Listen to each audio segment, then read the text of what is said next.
Hello student, how are you? कैसे हैं आप? मैं हूं आपका अपना मुकेश सर। और डियर स्टूडेंट, आज प्रारंभ करने जा रहे हैं हम लोग chapter number 13। Okay, chapter number 13 जो है डियर स्टूडेंट, हमारा नाम है इसका नाइट्रोजन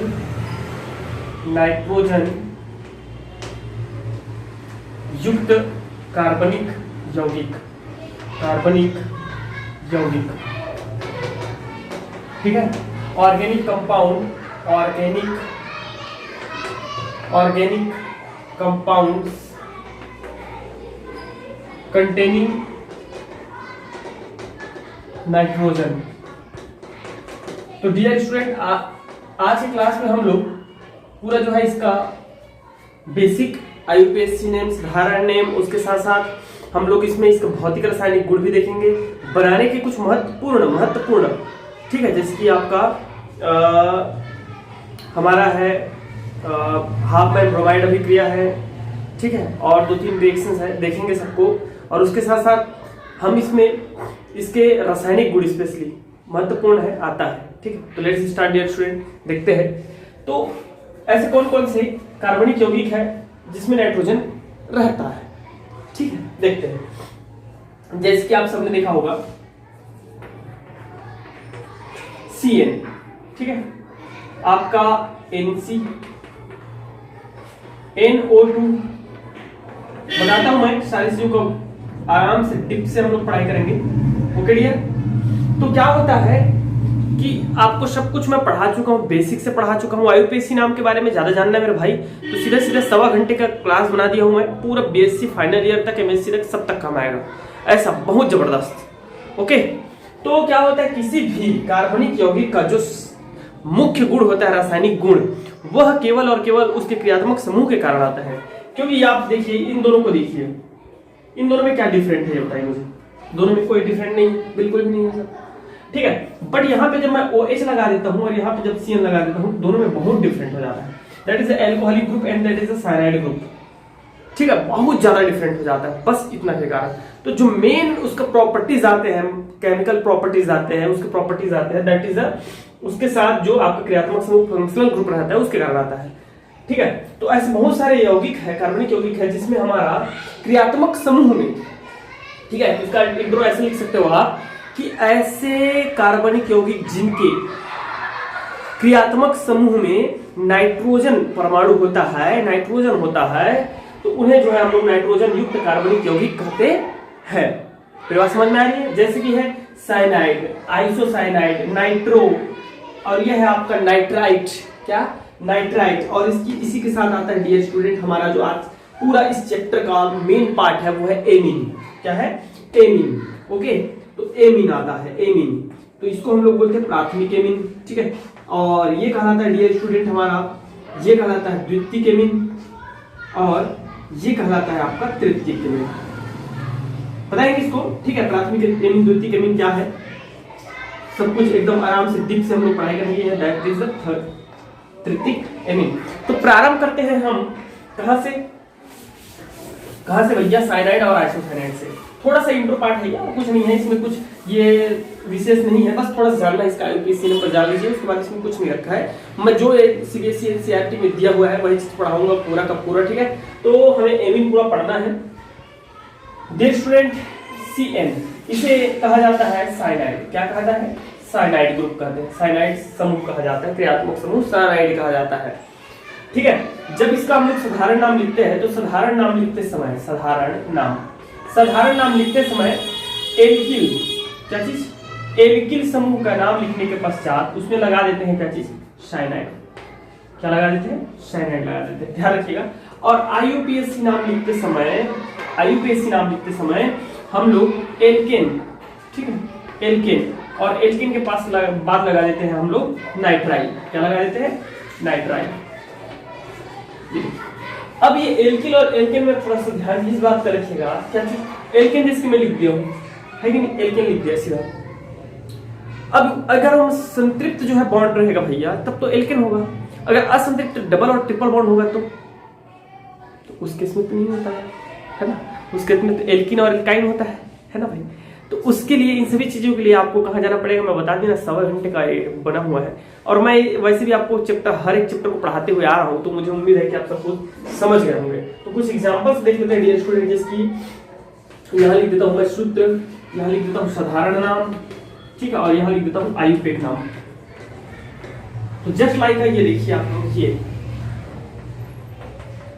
अब इसको ऐसे बस लिख लेते हैं। तो ये है मेथिल, एल्किल समूह क्या है इसमें, मेथिल है, और मेथिल के बाद साइनाइड, मेथिल के बाद क्या लगा देना है, साइनाइड लगा देना, दैट इज अ मेथिल, और ये है साइनाइड, मेथिल साइनाइड, ठीक है। बट इसका आईयूपीएसी नाम क्या हो जाएगा, तो आईयूपीएसी नाम के लिए ध्यान ही रखिएगा, जब भी हम लोग आईयूपीएसी नाम लिखते हैं तो उसमें जितने भी उस श्रृंखला में जो हम लोग चैन जो पकड़ते हैं, उस श्रृंखला में जितने भी कार्बन होते हैं उनको काउंट किया जाता है।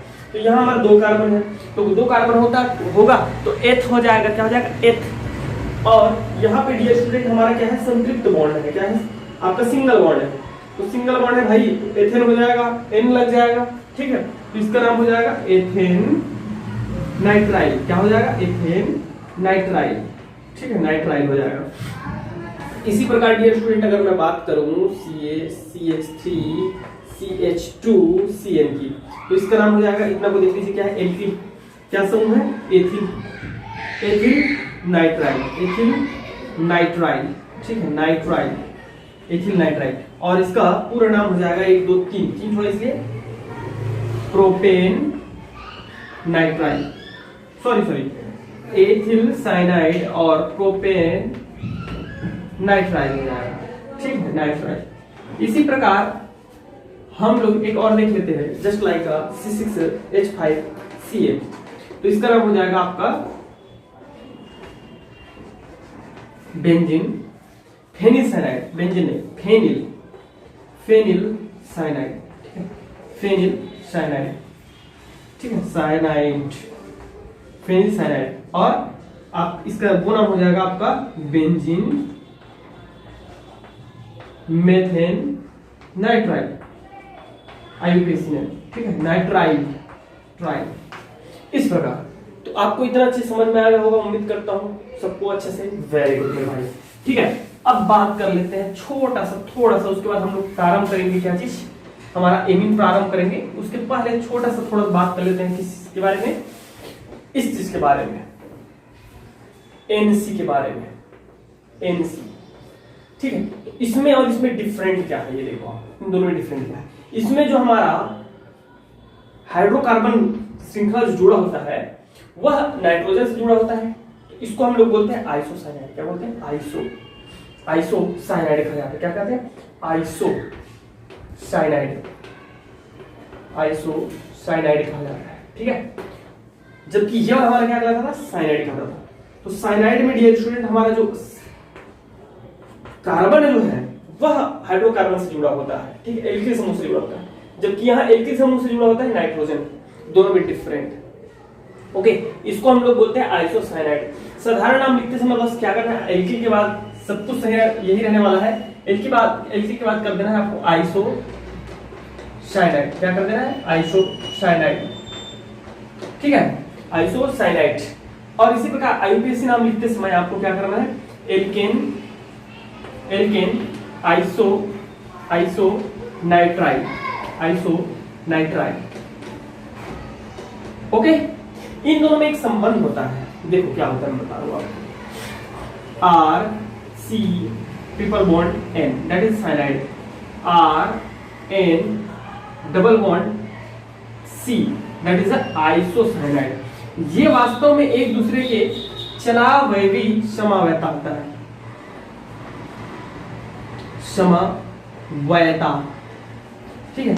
इसके बारे में ज्यादा जानना है, अगर डीप से जानना है तो एक वीडियो मैंने बना दिया है समवैता पर, उसको जाकर के देख लो, पूरा चीज समझ में आ जाएगा। अभी ज्यादा टाइम नहीं है समझाने के लिए कि इनमें, ठीक है, ये क्या है, कैसे हो रहा है, इसके लिए ज्यादा टाइम नहीं है। अभी हम प्रारंभ करने वाले हैं एमीन्स। तो डियर स्टूडेंट्स, एमीन्स क्या है, एमीन क्या है, एमीन भी क्रियात्मक समूह है। कैसा क्रियात्मक समूह है, जो कि नाइट्रोजन कंटेन करता है, नाइट्रोजन युक्त क्रियात्मक समूह है। कौन सा, एमीन, ठीक है। तो देखते हैं नाइट्रोजन युक्त क्रियात्मक समूह को। एमीन कैसे बनता है, जब अमोनिया के एक हाइड्रोजन का, ध्यान रखिएगा, जब अमोनिया के एक हाइड्रोजन का प्रतिस्थापन एक एल्किल समूह के द्वारा होता है, ठीक है, एक हाइड्रोजन का प्रतिस्थापन एक एल्किल समूह के द्वारा होता है, तब हमारा प्राप्त होता है, उसे कहते हैं हम एमीन। क्या कहते हैं? एमीन। और इसको कहा जाता है, एक जब कार्य आपका एल्किल समूह के द्वारा होगा तब हम इसको बोलते हैं डियर प्राथमिक एमीन। प्राथमिक क्या है मैं बताता हूँ, भी आपको बताता हूँ, ठीक है, प्राथमिक एमीन। इसी प्रकार जब आपके दो हाइड्रोजन के द्वारा होता है प्रतिस्थापन, किसके द्वारा होता है? दो हाइड्रोजन के द्वारा होता है, एल्किल, दो एल्किल्स के द्वारा, मतलब मैं यहीं पे सीधा लिख देता हूँ, है ना, यहाँ पे नहीं लिख करके यहीं लिख देता हूँ। फिर से एक प्रतिस्थापन कराइए एक हाइड्रोजन का एक एल्किल समूह के द्वारा, तो यहाँ हो जाएगा कुछ ऐसा, और एन, और यहाँ कितना बच जाएगा? एक हाइड्रोजन बच जाएगा, क्योंकि एक हाइड्रोजन निकल रहा है, उसके जगह में क्या जुड़ रहा है? आर समूह जुड़ रहा है, दैट इज द्वितीयक एमीन, ठीक है। और डियर स्टूडेंट, हमारा ये फिर उसके बाद आ जाएगा, अगेन आपको एक हाइड्रोजन को निकालना है और एक एल्किल समूह जोड़ देना है, तो हमको प्राप्त जो प्राप्त होगा मेरे भाई, वो है आपका तृतीयक एमीन, एन ये क्या है? तृतीयक एमीन। तो एक एक हाइड्रोजन को हटाना है और उसकी जगह में एक एक एल्किल समूह लगाते जाना है, ठीक है। तो प्राथमिक, द्वितीयक, तृतीयक क्या है, मैं पहले भी आप लोग को सबको बता चुका हूं कि यदि यहाँ पे कोई क्रियात्मक समूह जुड़ा हुआ है, जिसकी एल्कोहल, सपोज दैट एक क्रियात्मक समूह है, फंक्शनल ग्रुप है, और यह किसी कार्बन के साथ जुड़ा हुआ है, ठीक है, एक कार्बन के साथ, तो जो क्रियात्मक समूह अगर एक कार्बन के साथ जुड़ा हुआ है तो इस पहले वाले नंबर के कार्बन को बोलते हैं अल्फा, और इस, ठीक है, अल्फा बोला जाता है, ठीक है जी। और यह कार्बन, यदि एक कार्बन सिंगल कार्बन के साथ जुड़ा हुआ है तो इसको हम लोग बोलते हैं प्राथमिक एल्कोहल कहते हैं। क्या बोलते हैं? प्राथमिक एल्कोहल। जिसकी यहाँ पे मैं CH3 और CH2 ले लूंगा तो ये हो जाएगा प्राथमिक एथिल एल्कोहल, प्राथमिक एथिल एल्कोहल, ठीक है। बट इसी के जगह में मेरे भाई अगर ये एक और कार्बन जुड़ा हुआ है, देखिए ये दो कार्बन के साथ जुड़ा हुआ है ये वाला, तो ये हो जाता है द्वितीयक कार्बन, और ये अल्फा है तो ये हमारा कहलाता है बीटा, ठीक है। इसी प्रकार ये कहलाता है गामा और ये कहलाता है डेल्टा, ठीक है। अगर मैं यहाँ पे एक और जोड़ देता हूँ तो ये कहलाएगा हमारा तृतीयक, क्योंकि ये वाला कार्बन है 1 2 3 से जुड़ा हुआ है। अगर मैं इधर 3 को जोड़ देता हूँ ऐसा, तो ये कहलाता है चतुर्थीक, ठीक है। तो इस प्रकार ये जानकारी आपको होनी चाहिए। अब बात कर लेते हैं इसका साधारण नाम और IUPAC नाम कैसे करते हैं सर। तो देखो साधारण नाम कैसे करेंगे हम लोग, साधारण नाम याद रखिएगा ध्यान से, ठीक है। तो साधारण नाम लिखते समय एमीन समूह जो दिख रहा है आपको, उसका साधारण नाम लिखते समय कैसे नाम किया जाता है? एल्किल एमीन के रूप में किया जाता है, एल्किल एमीन के रूप में किया जाता है, एल्किल एमीन। एल्किल लिखने के पश्चात क्या कर देते हैं? एमीन लिख दिया जाता है। किंतु यदि उसमें कहीं एक से अधिक एल्किल समूह जुड़ा हुआ है तब कैसे करेंगे? तब डियर स्टूडेंट अंग्रेजी वर्णमाला का उपयोग किया जाता है। आप लोग याद रखिएगा और लिख लीजिएगा अच्छे से ना, अंग्रेजी वर्णमाला का उपयोग करना है, अंग्रेजी वर्णमाला का उपयोग करना है। एक से अधिक होने पर, एक से अधिक क्या चीज? मेथिल समूह, एल्किल समूह है। एक से अधिक अगर एल्किल समूह है तो आपको क्या करना है? अंग्रेजी वर्णमाला का यूज करना है। अंग्रेजी वर्णमाला समझते हो ना, ABCD। तो भैया अगर एथिल है, एथिल और मेथिल जुड़ा हुआ है, एथिल और मेथिल जुड़ा हुआ है, तो एक तरफ मेथिल है और एक तरफ एथिल है, तब इसका नाम कैसे करोगे आप? तब अगर सामान्य ऐसा दिख रहा है आपको तब तो ये तो समझ में आ गया सर क्या चीज होगा, इसका नाम बता दो मुझे। तो इसका नाम होगा एल्किल एमीन, मेथिल एमीन हो जाएगा इसका नाम, ठीक है। लेकिन अगर ऐसा है तब क्या होगा सर? तो इस कंडीशंस में आप अंग्रेजी वर्णमाला देखिए, तो मेथिल पहले आता है कि एथिल पहले आता है? एथिल आता है, ए, ठीक है, एथिल ए नहीं आता है, एथिल ये होता है, ठीक है, ई आता है पहले। तो इस कारण हमारा इसका नाम पहले हो जाएगा, तो इसका नाम हो जाएगा ethyl ethyl methyl, ethyl methyl amine, ethyl methyl amine. समझ में आ रहा है? इस प्रकार हम अंग्रेजी वर्णमाला का यूज करेंगे। अभी लिखाएंगे हम आपको ढेर सारा, ठीक है, क्योंकि ये तो हमको पढ़ाई करनी है इसका, तो इसको मैं थोड़ा सा आपको बहुत सारा लिखने वाला हूँ। बात कर लेते हैं डियर स्टूडेंट IUPAC नाम की, IUPAC का। तो मेरे भाई IUPAC का नामकरण करने के टाइम ना आपको कैसे करना होता है, देखो IUPAC नामकरण कैसे किया जाता है। IUPAC नामकरण के टाइम आपको क्या लिखना है? पहले एल्केन लिखना है, फिर उसके बाद एल्केन के पश्चात हमको लिखना है क्या चीज? एमीन लगा देना, यही चीज रहेगा, एल्केन के बाद एमीन। बट एक से अधिक, यदि एक से अधिक क्या हो, अधिक एल्किल समूह हो, तब क्या करेंगे, एल्किल समूह हो, अर्थात हमारा जो है एमीन समूह वह दो तीन कार्बन के साथ जुड़ा हुआ है, तब के केस में क्या करेंगे, तब के केस में छोटे निम्नतर, छोटा नहीं लिखेंगे, निम्नतर हाइड्रोकार्बन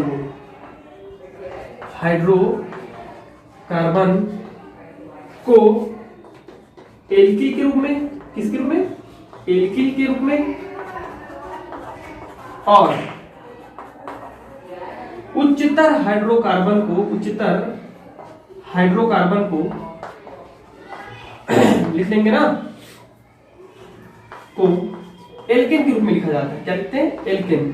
तत्पश्चात मतलब पहले आपको लिखना है एल्किल, फिर लिखना है एल्केन, तत्पश्चात लिखना है आपको एमीन। ठीक है, तो ये हमारा रहेगा निम्नतर छोटा वाला, और ये रहेगा डियर हमारा उच्चतर बड़ा वाला। समझ में आ गया पूरा भाई, पूरा समझ में आ गया, कंसेप्ट एकदम क्लियर है आपको। चलिए देखिए फिर 7, 8, 10 ठो जो हम पूरे इस चैप्टर के दौरान पढ़ने वाले हैं, उतना मैं आपको आईयूपीएसी जो है लिखवा देता हूँ। Let's start dear.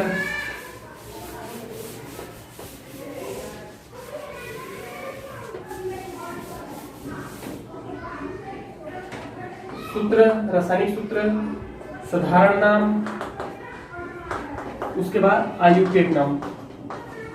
तो डियर साधारण सूत्र लिख देता हूं मैं, ये देखिए। तो इसका मैं पहले बताऊं एल्किल एमीन है ना, तो एल्किल क्या हो जाएगा, मेथिल, फिर एमीन, तो A धन A बराबर A, ठीक है, तो ये हो जाएगा मेथिलामीन, और ये मेथेन है इसलिए हमारा हो जाएगा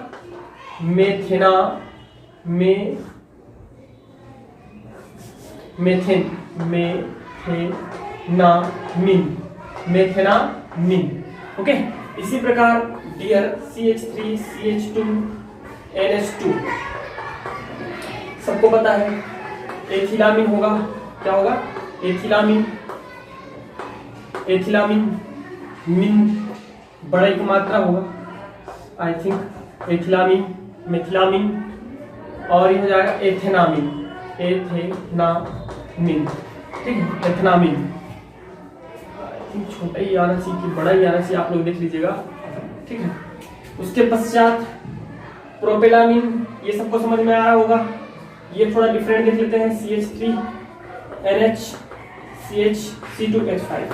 तो इसका क्या हो जाएगा, साधारण नाम लिखते समय डियर स्टूडेंट पहले अंग्रेजी वर्णमाला का यूज करते हैं, तो अंग्रेजी वर्णमाला में एथिल आ जाएगा पहले, है ना, तो एथिला हो जाएगा, एथिल आ जाएगा, एथिल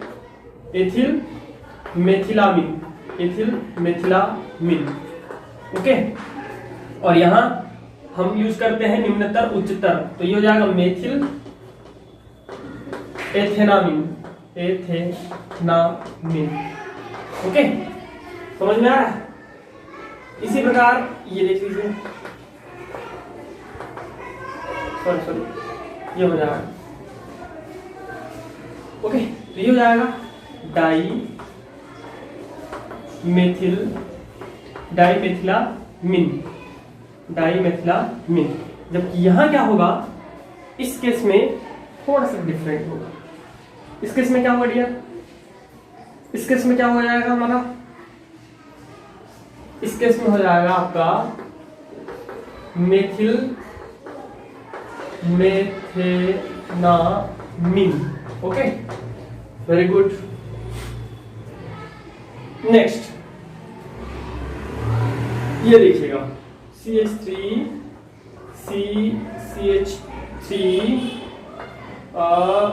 NH2, इसका क्या हो जाएगा, आइसोप्रोपिलामीन,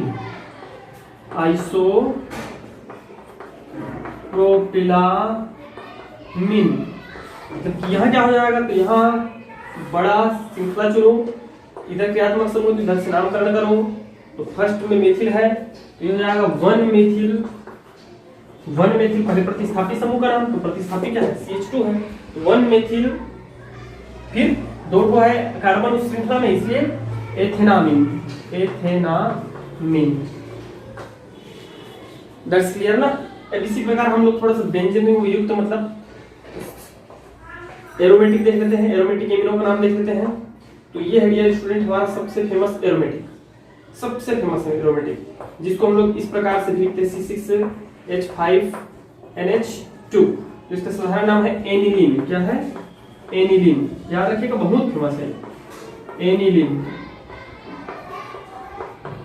एनिलीन।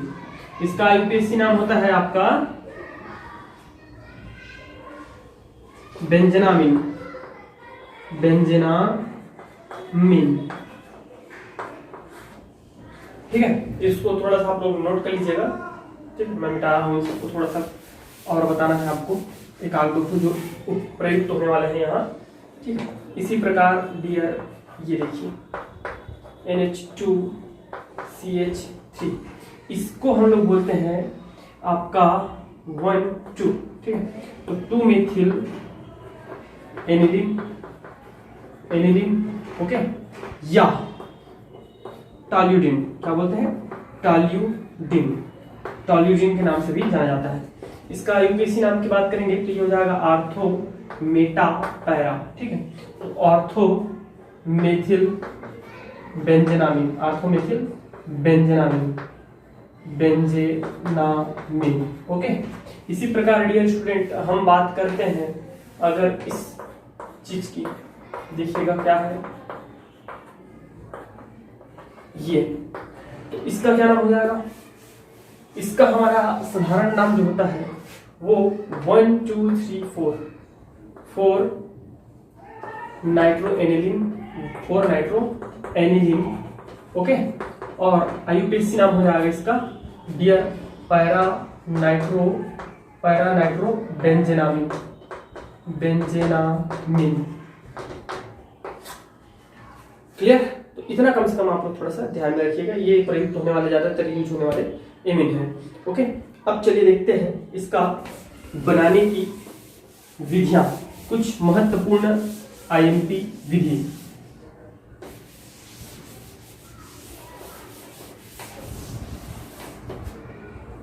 तो पहला है डियर स्टूडेंट हमारा नाइट्रो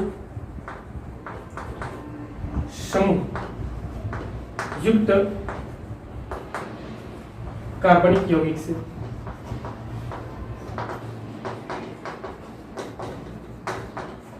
जैसे कि ये देखो,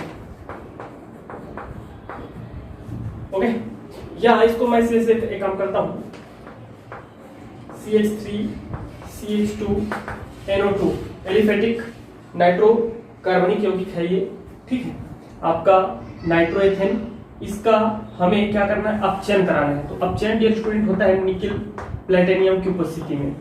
मैं पहले बता चुका हूं अपचायक, मोस्ट अपचायक कौन कौन से हैं, सबसे अच्छे अक्सीकारक कौन से हैं। तो जब भी अपचयन और अपचायक की बात आती है तो उन चीजों को आप याद कर लो यार, बस उनको लगा दो यार। ठीक है, तो नाइट्रोजन समूह युक्त कार्बनिक यौगिक के अपचयन से, नाइट्रोजन युक्त नाइट्रो समूह युक्त कार्बनिक यौगिक के अपचयन से बनाएंगे हम लोग। तो यहाँ क्या बनेगा ये देखिए आप, इसका अपचयन होने वाला है। तो अपचयन होने वाला है तो हम डेफिनेटली क्या बना रहे हैं? एमीन बना रहे हैं। तो एमीन तो बनाना ही आपको, तो दैट इज द एल्किल समूह। तो RnO2 है मेरे भाई।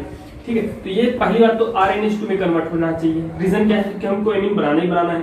तो Rn 2 हाइड्रोजन हमको इसके लिए चाहिए रहेगा। ठीक है, 2 ऑक्सीजन है यहाँ, 2 ऑक्सीजन है तो 2 ऑक्सीजन को जल में बदलना होगा, क्योंकि हाइड्रोजन उत्पन्न होगा ना वहां, तो हाइड्रोजन और ऑक्सीजन जल में बदलेगा। तो कितने हाइड्रोजन की आवश्यकता होगी आपको? 6। कितना? 6। क्यों? 2 ऑक्सीजन है तो 2 का 4 और 4 2 6। तो यहाँ पे लिख दीजिएगा 3H2। तो ये हमारा कन्वर्ट हो जाएगा CH3 CH2 NH2, okay, plus 2H2O। तो ये क्या है? एथेनामिन। क्या बन गया? एथेनामिन या एथिलेमिन, ओके। इसी प्रकार डियर स्टूडेंट हमारा एरोमेटिक युक्त जिसकी है नाइट्रोबेंजीन। ठीक है, तो नाइट्रोबेंजीन का हम लोगों को क्या कराना है? अपचयन कराना है।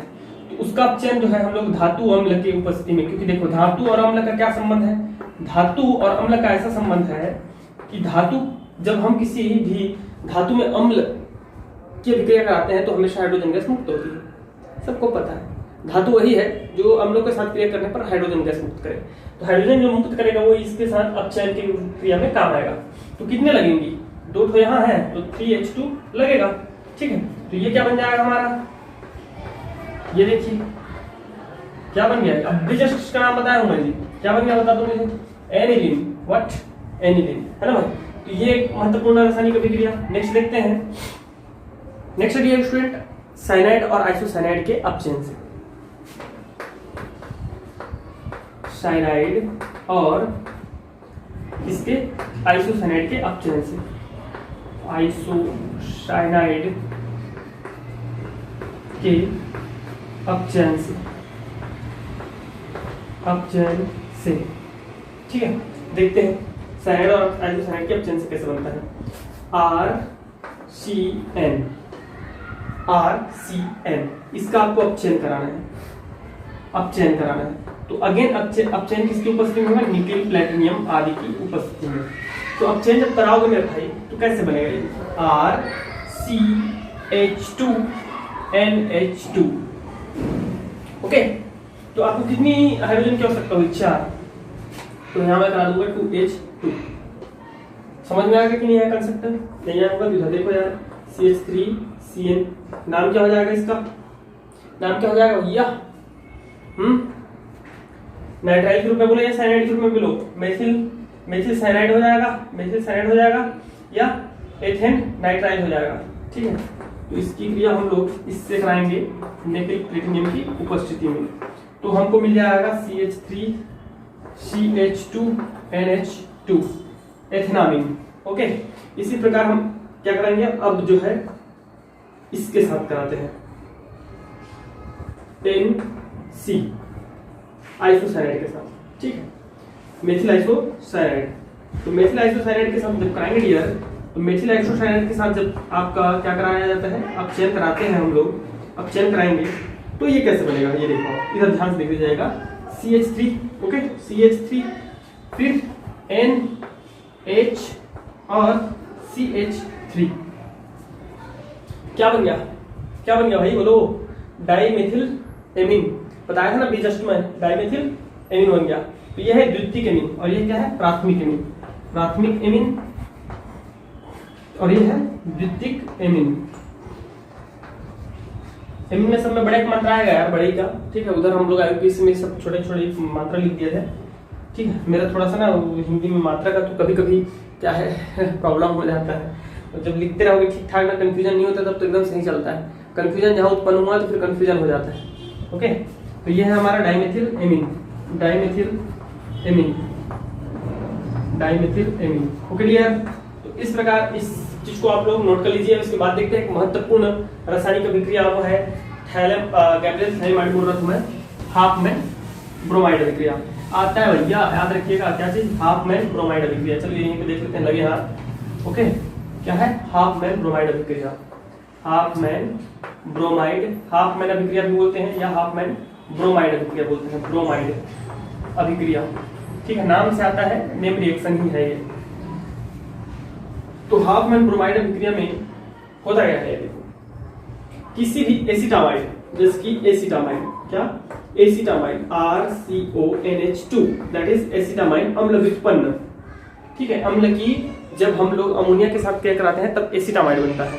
तो एसिटामाइड की क्रिया क्या कराना है आपको, ब्रोमीन जल, इसके साथ ब्रोमीन और क्षार सोडियम हाइड्रोक्साइड के साथ जब हम क्रिया कराते हैं डियर स्टूडेंट, तो हमको कुछ क्या मिलता है, उत्पाद प्राप्त होता है। क्या क्या उत्पाद प्राप्त होता है, ये देखो आप, RNH2, पहली बात तो आप बना दीजिए एमीन, RNH2, ठीक है। 2 ब्रोमीन है भैया और नाइट्रोजन है, तो नाइट्रोजन जो है सोडियम ब्रोमाइड, नाइट्रोजन नहीं है सोडियम ब्रोमाइड, लेकिन एक सोडियम बच चुका है, ठीक है, बचा हुआ है, तो वह एक सोडियम, ठीक है, एक हाइड्रोजन सोडियम बाई, और यहाँ देखिए कार्बन है, एक कार्बन, ठीक है, और एक यहाँ का ऑक्सीजन, और 3 ऑक्सीजन यहाँ है, तो 3 में से 2 ऑक्सीजन का मैं यूज यहाँ कर लूंगा, तो sodium by carbonate.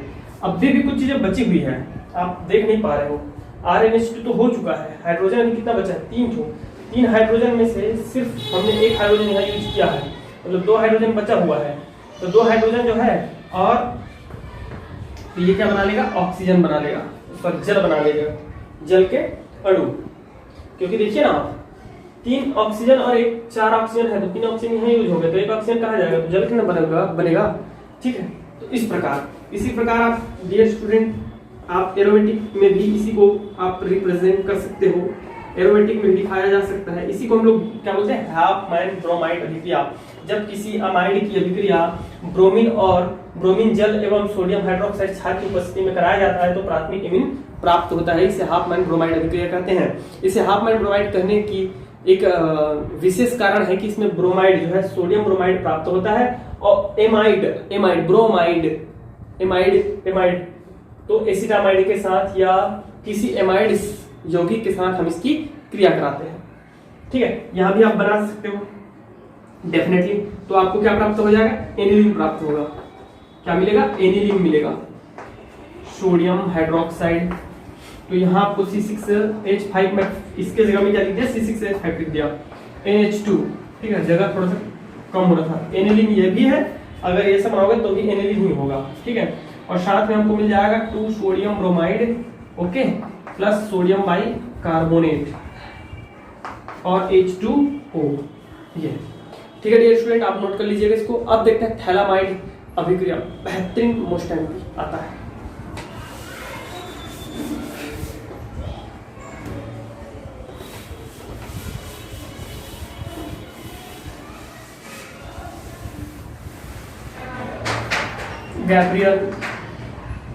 Gabriel phthalimide अभिक्रिया नाम से आता है डियर। ठीक है, थैलीमाइड क्या है, थैलीमाइड हमने बनाया था कार्बोक्सिलिक अम्ल, जब पढ़ाया था मैं कार्बोक्सिलिक अम्ल अध्याय 12 चैप्टर नंबर 12 लास्ट पार्ट। ठीक है, आप लास्ट क्लास वीडियो देख लीजिए, समझ में आ जाएगा। थैलीमाइड हमने बनाया था। ठीक है, क्या थैलिक अम्ल का क्रिया अमोनिया के साथ जब कराओगे तो थैलीमाइड बनता है। ठीक है, तो गैब्रियल वैज्ञानिक का नाम है। थैलीमाइड एक कार्बनिक यौगिक है। ठीक है, देखते हैं पहले, फिर मैं इसको आपको आराम से दिखाता हूँ। That is a phthalimide.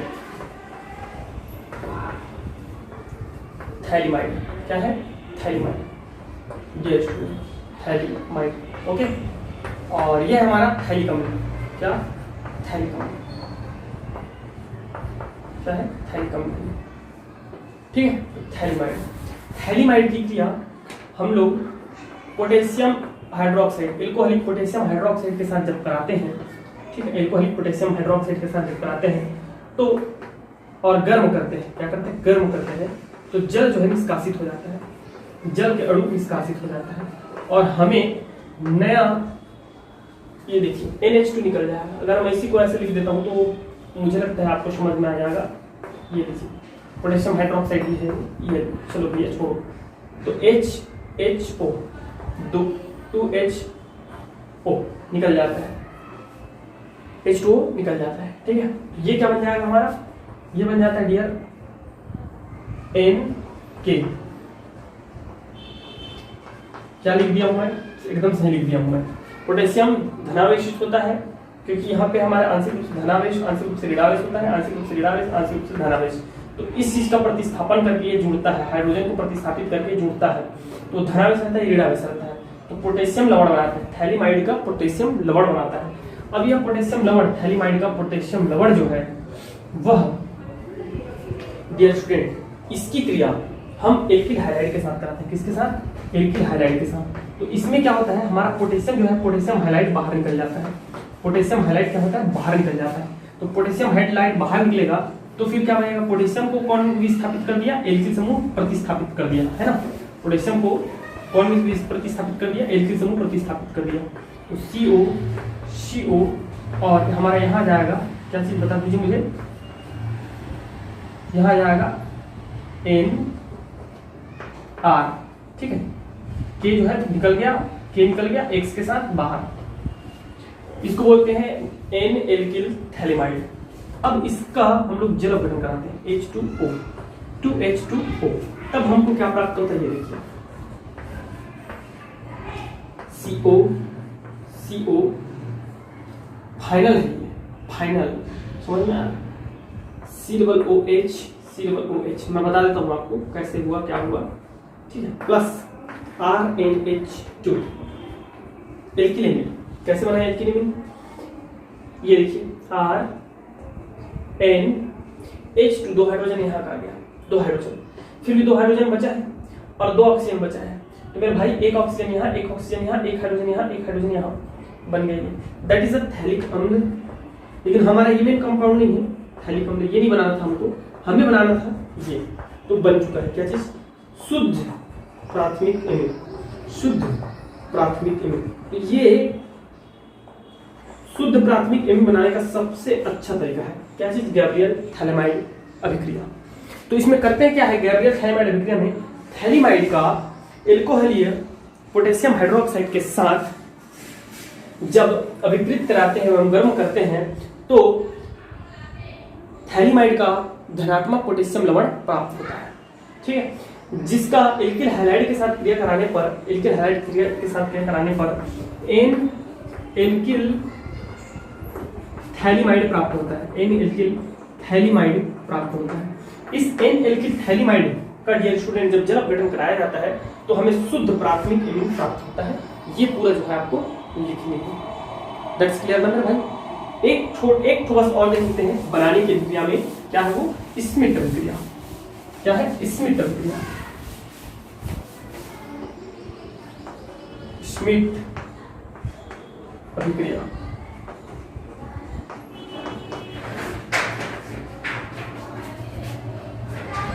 Benzoic अम्ल का